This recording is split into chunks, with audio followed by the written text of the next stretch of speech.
Saatnya kita belajar tentang tabligh, khutbah, dan dakwah PAI kelas 10.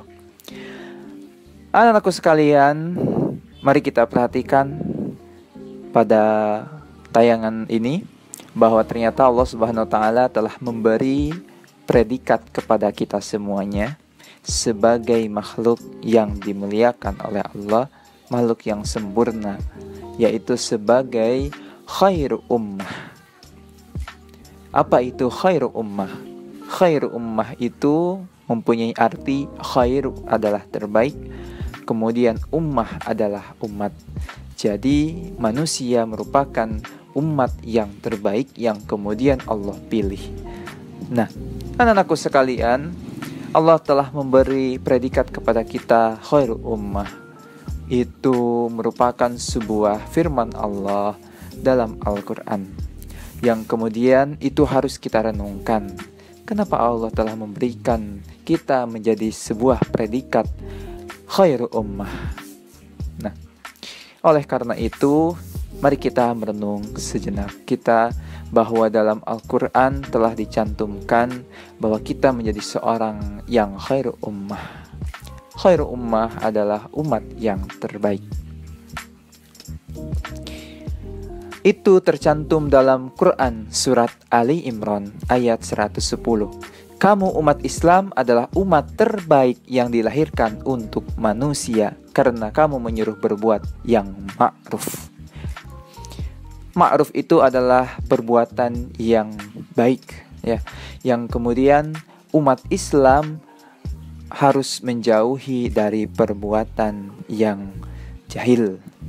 Nah, anak-anakku sekalian, mari kita perhatikan tayangan berikut ini bahwa ternyata setiap individu muslim itu merupakan sebuah yang sudah diperintahkan untuk kita berdakwah. Dakwah merupakan sebuah ajakan yang kemudian kita harus dapat mengajak kepada orang lain untuk bermakruf dan menjauhi segala larangan Allah.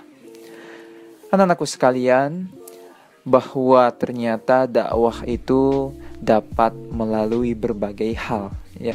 Ada yang disebut dengan istilah khutbah, kemudian yang kedua ada yang disebut dengan istilah tabligh, yang ketiga ada juga yang disebut dengan istilah dakwah itu sendiri. Dari ketiga jenis tersebut merupakan sebuah kegiatan yang dapat kita lakukan sebagai umat Islam khairu ummah kepada umat-umat yang lainnya. Yang anak-anakku sekalian, kemudian kita bahas pertama yaitu khutbah. Apa itu khutbah? Coba kita perhatikan seorang khatib yang sedang menyampaikan khutbah. Bahwa khutbah itu merupakan memberi nasihat dalam kegiatan ibadah. Berarti tidak semua ibadah ada khutbahnya. Ada beberapa ibadah yang ada pelaksanaan khutbahnya itu sendiri.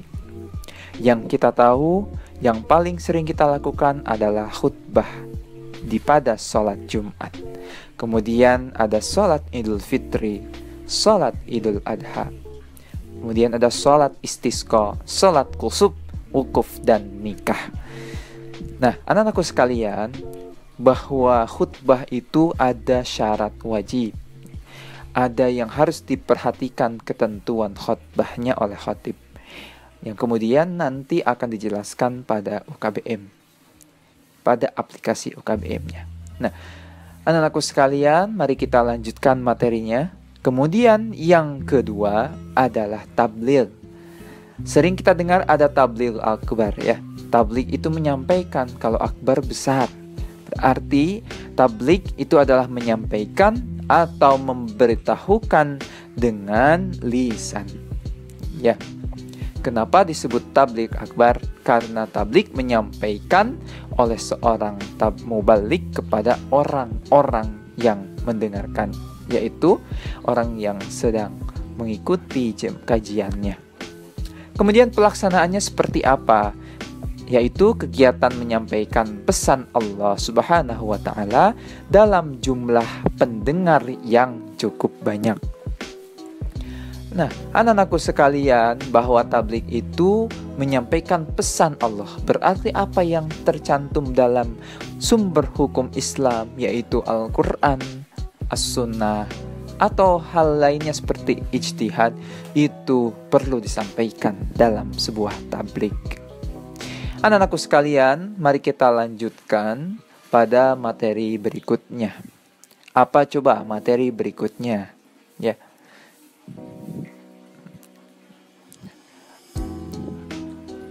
Materi berikutnya bahwa ternyata ketiga itu merupakan dakwah. Dakwah sering kita dengar istilah tersebut ya. Tetapi yang menjadi harus digarisbawahi oleh kalian bahwa dakwah itu merupakan sebuah panggilan, yaitu untuk memanggil, untuk menyeru, untuk mengajak. Dan kegiatan mengajak orang lain dan juga seseorang atau lebih ke jalan Allah Subhanahu wa Ta'ala secara lisan atau perbuatan.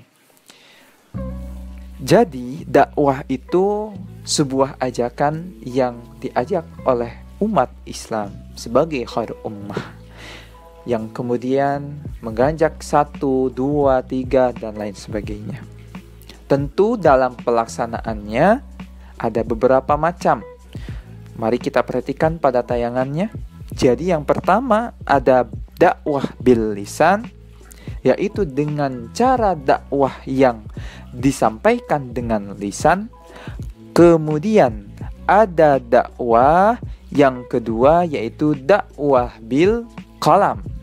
Anak-anakku sekalian, dakwah bil qalam. Bil qalam yaitu dengan cara tulisan. Dengan seperti yang ada di Instagram, spanduk dan lain sebagainya, poster yang isinya itu merupakan sebuah dakwah pesan Allah Subhanahu wa Ta'ala. Kemudian anak-anakku sekalian, yang ketiga ada dakwah bil hal. Hal itu merupakan dakwah yang melalui dengan cara perbuatan, yaitu dengan keteladanan kita berbuat kebaikan yang kemudian dilihat oleh orang lain, yang itu merupakan sebuah dakwah ya. Itu adalah 3 cara, yaitu dengan bil lisan, bil qalam dan bil hal. Maka Bapak pesan yang terakhir, yaitu ayo kita saling menasihati. Mudah-mudahan kita termasuk orang yang beruntung dan diselamatkan oleh Allah Subhanahu wa Ta'ala di dunia dan di akhirat. Terima kasih. Wassalamualaikum warahmatullahi wabarakatuh.